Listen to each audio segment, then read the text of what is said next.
안녕하세요. 디딤 히스토리 수업 이야기의 디딤길 쌤입니다.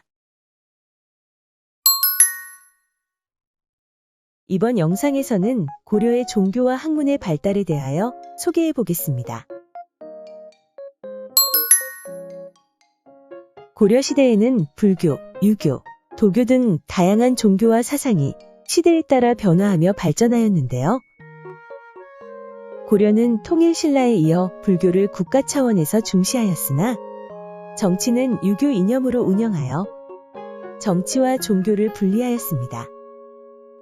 그러나 불교 단체를 관료체제와 같은 방식으로 국가가 관리하여 고려시대의 불교와 유교는 새의 두 날개와 같이 상호 공존하는 관계를 이루었으며 여기에 삼국시대에 들어왔던 도교와 풍수지리설이 유행하면서 다양한 종교와 사상이 공존하며 발달하였습니다. 고려시대의 불교는 국가의 지원을 받아 크게 발전하였으며 왕실은 물론 일반 백성도 불교를 널리 믿었습니다.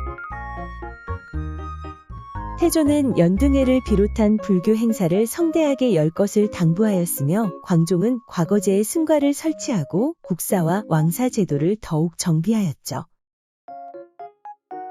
고려 초기 불교는 신라 말부터 유행한 선종 중심이었으나 체제가 안정되면서 국가의 지원을 받은 교종 세력도 강해졌는데요. 고려 중기에 왕족 출신의 의천은 천태종을 창시하여 교종의 입장에서 선종을 통합하려 하였습니다. 그러나 의천이 죽은 뒤 교단은 다시 분열하였습니다. 무신 집권기에 이르러 진울은 불교의 세속화를 비판하고 수선사를 중심으로 불교 개혁운동을 펼쳤습니다. 그리고 선종을 중심으로 교종을 포용하여 선종과 교종의 공존과 조화를 이루고자 하였습니다. 몽고 항쟁기의 불교는 고려 무신 정권을 중심으로 강화도에서 민심을 모으고 불교의 힘으로 몽고를 물리치고자 총 16년 동안에 걸쳐 8만 대장경을 제작하기도 하였죠. 그러나 원간섭기에는 불교계의 개혁 의지가 약해졌는데요. 불교계는 권문세족과 연결되어 막대한 토지를 소유하였으며 고리대를 통해 재산을 축적하는 등 여러 폐단을 드러내면서 고려 말기에 성장한 신진사대부에 의해 비판을 받게 되었습니다. 도교는 신선사상을 기반으로 노장사상과 유교, 불교 등의 여러 신앙 요소들을 받아들여 형성된 것으로 불로장생과 현세의 복을 추구하는 종교입니다. 삼국시대에 전래된 도교는 고려시대에 왕실을 비롯한 지배층에서 유행하였는데요. 고려 사람들은 도교의 여러 신에게 복을 빌며 국가의 안녕과 왕실의 번영을 기원하였습니다. 신라 말에 널리 퍼진 풍수지리설은 미래의 운명을 예언하는 도참 사상과 결합하여 더욱 성행하였습니다. 개경과 서경을 가장 좋은 명당으로 여겼으며 류청 등은 개경의 기운이 약해졌으므로 도읍을 서경으로 옮기자는 주장을 하기도 하였죠. 또한 절을 지을 때에도 풍수지리설에 따라 터를 잡았습니다. 고려는 정치와 교육 등에서 대부분 유학 사상을 따랐습니다. 광종 때 과거제를 실시하여 유교적 소양을 갖춘 인재를 관리로 등용하였으며 성종 때 개경에는 국자감을 그리고 지방의 주요 지역에는 향교를 두어 유교 경전과 역사서를 가르쳤는데 이 시기에는 관악이 쇠퇴하고 명성 높은 유학자들이 세운 사립학교가 번성하였습니다. 무신 정권기에 쇠퇴했던 유학은 원간섭기에 이르러 원으로부터 성리학을 수용하면서 다시 활발해졌습니다. 고려의 유학자는 신진사대부를 중심으로 성리학을 고려 사회의 문제점을 해결하기 위한 개혁사상으로 받아들였습니다. 성리학을 수용한 신진사대부는 불교의 사회 경제적 폐단을 비판하였으며 일부는 불교 교리를 부정하였는데요. 이에 따라 정치적으로 큰 힘을 발휘하던 귀족 중심의 불교는 위상이 낮아지면서 성리학이 정치적 지도 이념으로 자리 잡았습니다.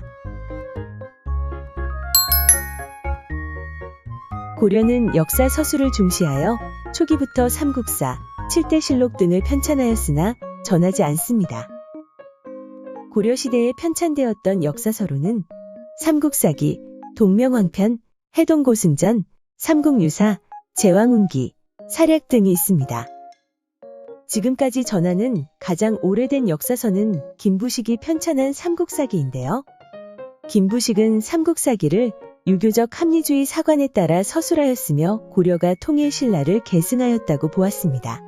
이에 대하여 사대주의적인 한계가 크다는 비판적 견해도 있지만 그럼에도 불구하고 현존하는 가장 오래된 역사서라는 점에서 그 역사적 의의가 매우 크다고 할 수 있죠. 무신 집권기에는 이규보가 동명왕편을 지어 고대의 신비로운 기록을 존중하고 고려가 고구려를 계승하였다는 의식을 드러내었습니다. 이규보의 동명왕편은 그의 문집인 동구기상국집 제3권에 수록되어 있으며 고구려의 시조인 동명성왕을 서사시로 서술함으로써 민족에 대한 자부심과 외적에 대한 항거 정신이 잘 표현된 무신 집권기의 대표적인 작품이라고 할 수 있습니다. 또 무신 집권기 화엄종의 고승이었던 각훈이 우리나라 고승들의 전기를 모아 편찬한 역사서인 해동고승전이 있는데요. 해동고승전은 불교를 바탕으로 민족 문화의 자주성을 강조한 것이 특징이었습니다. 몽골의 침입과 원 간섭기를 겪으면서 고려에서는 자주의식을 담은 역사서가 편찬되었습니다. 이련은 삼국유사의 고조선에서 후삼국까지 전해져 내려오는 설화와 전설을 수록하여 토착 신앙과 문화를 중시하였으며 처음으로 단군의 건국 이야기를 기록하고 있습니다. 삼국유사는 관심을 끄는 자료들을 선택적으로 수집 분류하여 편찬한 자유로운 형식의 역사서인데요. 그래서 삼국유사의 성격에 대해서 역사서, 불교사서, 설화집, 야사 등 많은 견해들이 있죠. 하지만 이와 같이 다양하고 자유로운 주제와 형식으로 편찬된 삼국유사는 한국 고대 문화유산의 원천적인 보고로 평가되고 있습니다. 그리고 이승유는 기나긴 몽고와의 항쟁으로 왕권이 약화되어가고 정치기강마저 해이해지던 시기에 살았던 인물인데요. 그는 당시의 문제의식에서 비롯되어 왕권을 강화하고 국가적인 위기를 극복하고자 제왕운기를 저술했다고 합니다.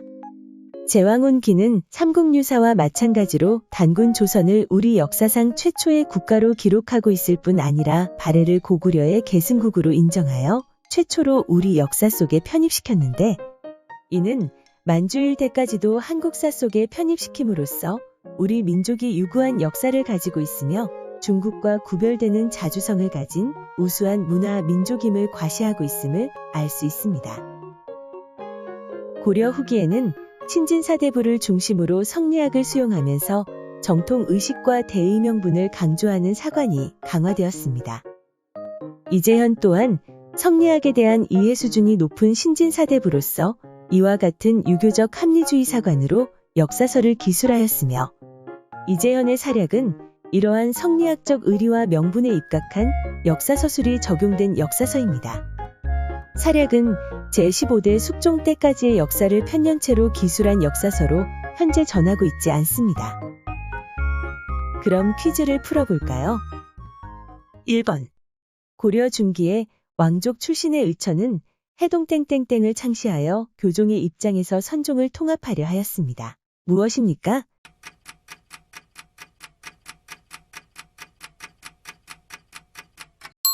네, 해동천태종입니다. 2번.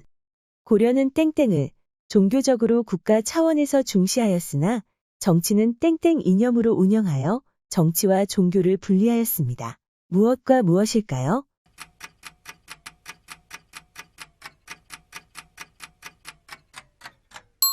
네, 불교와 유교입니다. 3번. 지금까지 전하는 가장 오래된 역사서는 김부식이 편찬한 땡땡땡땡입니다. 무슨 책입니까?